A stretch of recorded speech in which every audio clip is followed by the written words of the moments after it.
Kadir gecesine kavuşmuş şu ömrümüzü haram ve günah gecelerine döndürme ya Rabbi. Allah'ım ne olur bizi bağışla. Allah'ım ne olur bizi affet. Allah'ım ne olur bizi affet. Allah'ım Müslümanlara yardım eyle. Allah'ım müminlere yardım eyle. Sahipsiz kaldık ya Rabbi. Kimimiz nefsimizin kölesi, kimimiz öfkemizin kölesi, kimimiz hırsımızın kölesi, kimimiz paramızın kölesi, kimimiz dünyanın kölesi. Maskara maymunlara döndük ya Rabbi.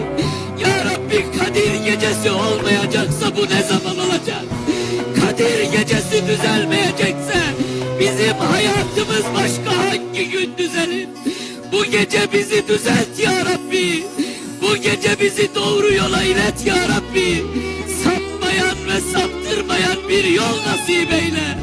Allah'ım ya Rabbi, şeytanlar ard ardınca gelse de bu geceden sonra bizi Kur'an'dan koparma ya Rabbi.